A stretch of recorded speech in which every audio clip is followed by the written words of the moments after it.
সবার আগে আমি খাই, কে কখন খায় খাক। তো এখনই বাড়িতে আসলাম, এসেই দেখি এই যে বার্থডে গার্ল দাদা। তো আজকের সকালটা আমি পুস্কু সোনাকে নিয়ে শুরু করলাম। পুস্কু সোনাকে সবার ফার্স্ট টাইম আমি দেখালাম। তো রেডি টেডি হয়ে একদম। তো গুড মর্নিং সবাইকে, welcome to my new blog. তো এসেছি আরেকটা নতুন ভিডিও নিয়ে। আমরাও রেডি হয়েছি, যাবো এখন পুস্কু সোনার দিদুন বাড়ি। তো ব্লগটা তোমরা স্কিপ না করে দেখতে থাকো। তাকাও এদিকে, কোথায় যাবে? হাতিকে দেখতে যাবে? হ্যাঁ, হরিং হরিং। তো সেদিন দেখেছে সেন্টারে ওর ইঞ্জেকশন দেওয়ার দিন। তো ওই ওই হরিণ আর হাতি পাকের কথা আজকেও বলতেছে। আর রেডি হয়েছি, আজকে যাব বাড়িতে। এই যে এদিকে এদিকে এদিকে এদিকে। তো রেডি হয়েছি, আজকে যাব বাড়িতে, কারণ হচ্ছে আজকে পুস্কু সোনার দেখি তো, কারণ আজকে পুস্কু সোনার হচ্ছে দিশা দিদি ভাইয়ের বার্থডে। পুস্কু সোনার দিশা দিদি ভাইয়ের আজকে বার্থডে। তো দিশার জন্মদিন আজকে, তাই আমরা সকাল সকাল যাচ্ছি পুস্কু সোনার দাদুন বাড়ি। রেডি হয়েছি সকাল সকাল, 12টা পার হয়ে গেছে, 1টাই বাজে মোটামুটি।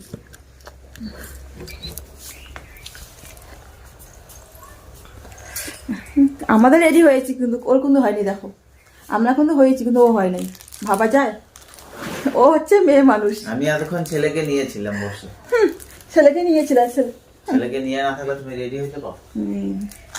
তাড়াতাড়ি নাও, দাও আমি সোনা দাও তো, একটু খাই দাও, আমি খাই, দাও না। ছি এঠো শৈল, দেখো কি করেছে, দেখো দেখো দেখো কি করেছে, দেখো দেখো মুখটা কি করেছে, দেখো লালা ফেলে একদম কি করেছে। বাবা হাই বলো, হাই বলো, গুড আফটারনুন। তোমরা বলো, তোমরা এদিকে বলো, বলো বলো বলো বাবা ওই যে বলো তো, তোমরা সবাই কেমন আছো?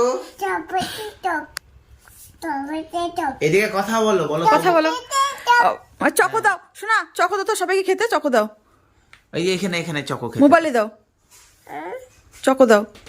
বলো খাও খাও, বলতে হয় ভালো করে। বলো তোমরা।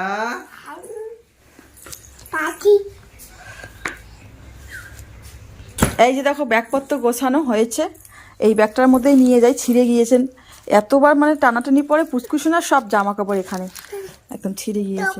সোয়েটার এই সবেমাত্র আমি বাড়িতে আসলাম, তোমাদের দাদাভাই আমাকে নামিয়ে দিয়ে ও গাড়ি চালাতে গিয়েছে। ও রাত্রে আসবে, রাত্রে বলতে সন্ধ্যাবেলার মধ্যে আজকে তাড়াতাড়ি আসবে, কারণ দিশার কেকটা নিয়ে আসবে। আর এসেই দেখি ওরা কাটাকাটি সব কিছু রেডি রেডি করতেছে। এই যে বার্থডে গার্ল দাদা, আমি ঠিক করে দিচ্ছি। এই যে বার্থডে গার্ল,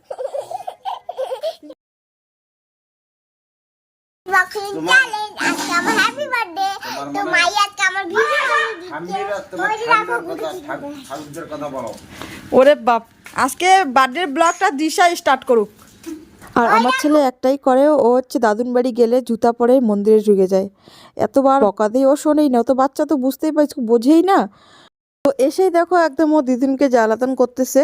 তো ফুসকুসোনা বেশি না, আমার মাকেই বেশি জ্বালাতন করে, বাবাকেও করে। মানে ওরা যদি ফুসকুসোনা যদি যায়, বাবা মা সারাদিনে ওকে নিয়ে বেড়ায়। চারিদিকে সবজি কাটাকাটি করছে বোন, তো ওরা সহ্যও করে। দেখো সবজি কাটাকাটি চালু হয়ে গেছে, এক বালতি কাটা হয়েই গেছে অলরেডি। আর এদিকে বাদবাকি এই হাঁড়ি কড়াই একদম রেডি, এখন রান্না বসাবে। আর ফুসকুসোনা দিয়ে দুষ্টামি করতেছে।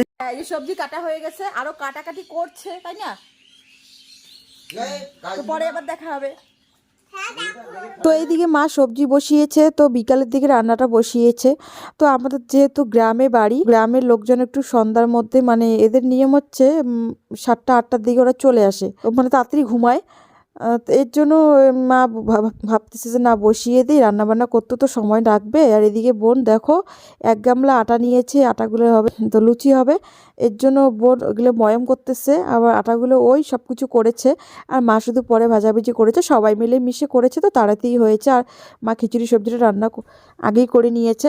এখন দিশা দেখো একদম পরি সেজে নিয়েছে, পরি সেজে নিয়ে একদম বসে আছে চেয়ারের মধ্যে। এত ঠান্ডা পড়েছিল, ও ঠান্ডার মধ্যে কাঁপতেছে, এরপরেও কি উৎসাহ দেখো তাহলে। আর ভাবতেছে কখন আমি কেক কাটবো, কখন, মানে সেই উৎসাহ। এদিকে সব কিছু রেডি হয়ে গিয়েছে, কেক টেক সব কিছু একদম টেবিলের মধ্যে সাজিয়ে রেখেছে। শুধু এখন দিশা কেকটা কাটবে, তাহলে দিশার মনটা আশাগুলো পূরণ হয়ে যাবে, কারণ ও তো কেক কাটার জন্য ব্যস্ত। এদিকে দিশার মা একটু সাজুগুজু করে নিয়েছে। আমি বললাম একটা শাড়ি পর, ও তো পরতে চায়নি। এরপরে বললাম তুই পর একটা শাড়ি, ফটো উঠবি, কিন্তু ফটো উঠতে পারিনি। নিজের অনুষ্ঠান হলে না কেউ কোনো কিছু কাজ করতে পারে না, মানে ওগুলো কাজ করতেই সময় চলে যায়। নিজের অনুষ্ঠান মানেই হচ্ছে এটা, মানে লোকজনকে দেখাশোনা করা, এদিকে দেওয়া থাওয়া করা, সব কিছু দৌড়াতে লাগে না। ওই যে ফটো ভিডিও কখনোই করা হয় না নিজের অনুষ্ঠানে। আমার বর কেক নিয়ে এসেছে, কেকের সাথে বেলুনও নিয়ে এসেছে। এখন এসে তো বেলুনগুলো ফুলাবে, তারপরে তো সেট ফেট করবে।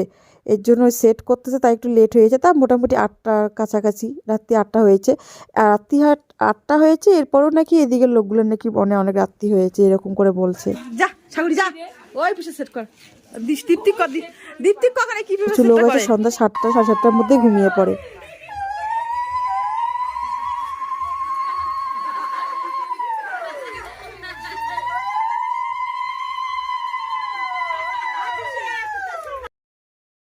দিশাকে এখন আশীর্বাদের পর্ব চলছে, আর পুষ্কুসোনা দেখো জোগাড় দিচ্ছে, দেখে ও জোগাড় দিচ্ছে। এর জন্য আমি ওকে হাম্মি খাচ্ছি, এত মানে দিচ্ছে, মানে খুব ভালো লাগতেছে দেখতে। এখন আমি খেতে বসেছি। সবাই কখন খায় জানি না, কিন্তু আমি আগেই খেতে বসেছি, ওরা কখন খায় খাক। সবার আগে আমি খাই, কে কখন খায় খাক। তো বার্থডে কাটার সময় ভিডিও করতে পারিনি, তাড়াহুড়ো করে কত লোকজন চলে এসেছে। এখনো মা পুরি ভাজতেছে, এদিকে আমি খাচ্ছি। তোমাদেরকে তো বললামই যে মা পুরি ভাজতেছে, এদিকে আমি খিচুড়ি খাচ্ছি। আর বোনরা এখনও খায়নি, আমি একে খাচ্ছি। তো বোনরা একটু ফটো ভিডিও করবে, দিশার একটু ভিডিও করবে। তো এর জন্য দেখো দিশা বলতেছে আমার খুব ঠান্ডা লাগছে মাই। পিছাড় একটু, দেখো বন্ধুরা আমার ঠান্ডা লাগছে। বাদ গেলে বাটে গেলে ঠান্ডা লাগছে। ঘুরো একটু ঘুরো। বলতেছে বার্থডে গেলে ঠান্ডা লাগছে, খুব সুন্দর করে বলছে, খুব কিউট লাগছে। তো তোমরা দিশাকে সবাই আশীর্বাদ করো, ওর জন্য ভালো থাকে, সুস্থ থাকে। তো বন্ধুরা আজকের ব্লগটা এতটুকুই, দেখাবে অন্য কোনো ব্লগে। তো টাটা।